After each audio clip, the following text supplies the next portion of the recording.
I sawed at the wood as my fingertips bled. I couldn't feel the pain. A sort of primal adrenaline kicked in, like those mothers who lift cars off their children. Only in this case, I was pushing off the car my mom had dropped on me. I cut until an opening appeared. Beautiful, fresh sunlight filled the closet.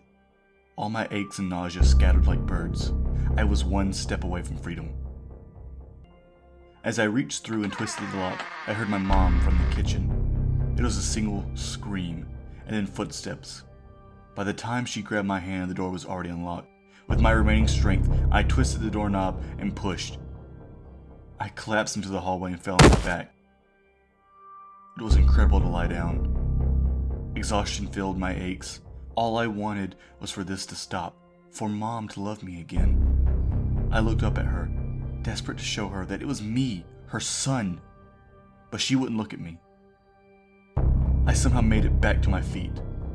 My cheeks were sunken and my eyes seemed to pop out of my head. I looked like a front yard Halloween skeleton. Every joint pronounced and bent, ready to be formed into something human. I tried to speak, but my saliva was as thick as glue. I managed. I hobbled into the kitchen. When Mom saw me, she looked like she was going to vomit. She cornered herself by the stove. "Get back in there," she said. I stepped closer to her. It was getting hard to see. Like driving through the fog. Every few seconds, everything cut out.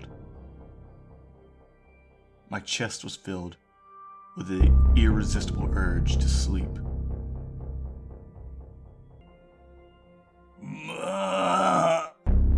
I said again. I looked around the kitchen, but I barely recognized it. All of the knives and utensils were wrapped up in duct tape. The cleaning containers were piled into the corner, empty. On the kitchen table there were hundreds of sticky notes, each one with a different name and number. They all had check marks next to them. There was writing on the walls, the same phrase over and over again. I tried to read it, but my eyes wouldn't focus.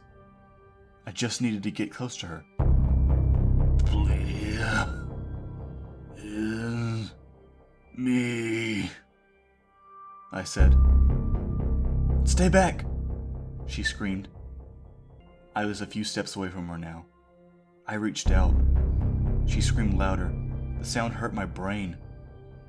She crawled onto the countertop and kicked at me. With each movement, she moved closer and closer to the stovetop. I swear I didn't push or grab her. God forbid I'd strike her. I just needed her to feel me. When I felt her warmth, I started to cry. For all the nights of cold and filth and trembling legs, the feeling of skin on skin was immaculate.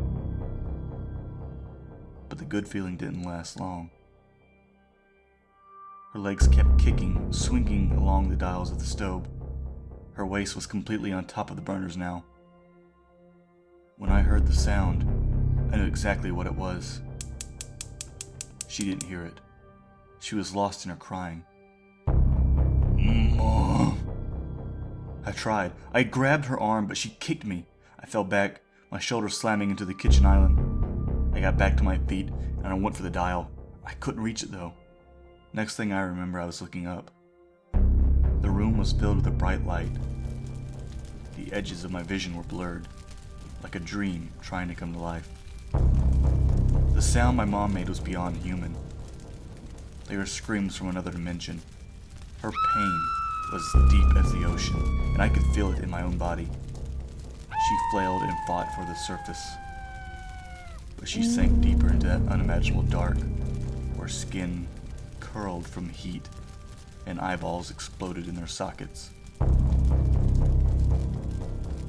I turned to watch her frantic waltz. The flames had eaten her skin. Her mouth was merely teeth and muscle biting for words, as if they could save her. But they couldn't. Nothing could.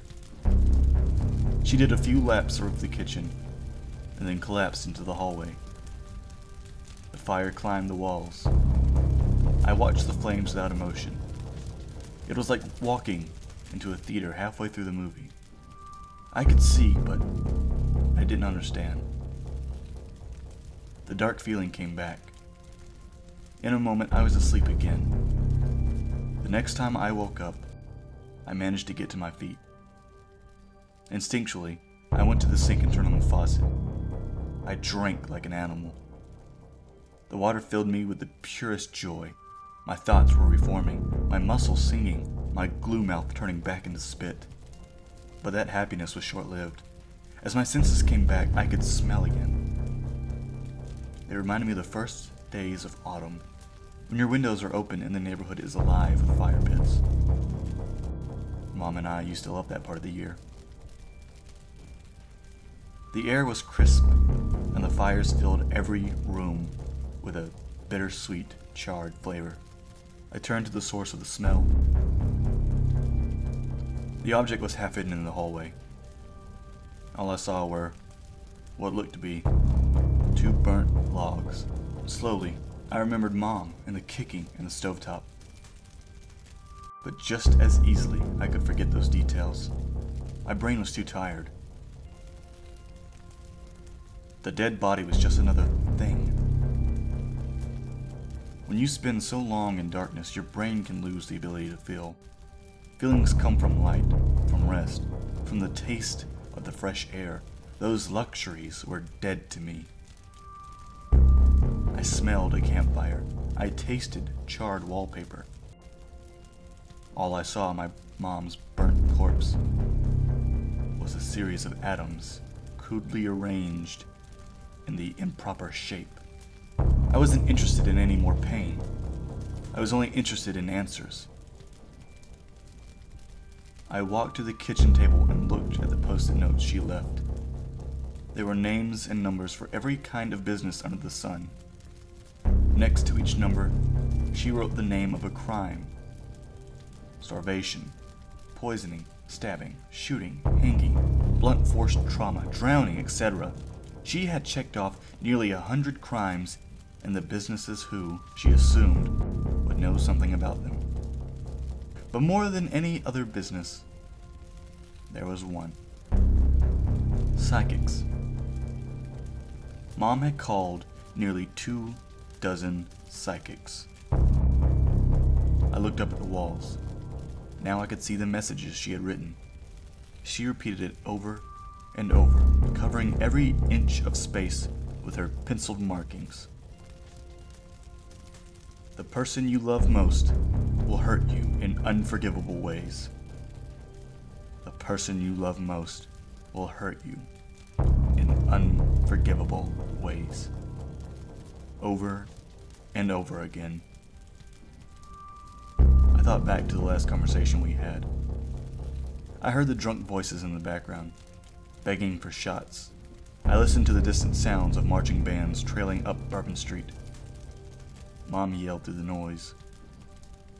"We're going to see a psychic for some last-minute New Orleans fun." I lowered my head. I couldn't look at her frantic handwriting any longer. I heaved for air. Outside, the spring wind pressed against the window. It sounded like a storm was coming. Mom never liked to open the windows. She always said she paid for air conditioning and heat. Why settle for a temperature you can't control? For my whole life, I understood her logic. But now the smell of her burnt body was making me sick. The cold breeze came inside, as if it had been waiting. I sat down at the kitchen table.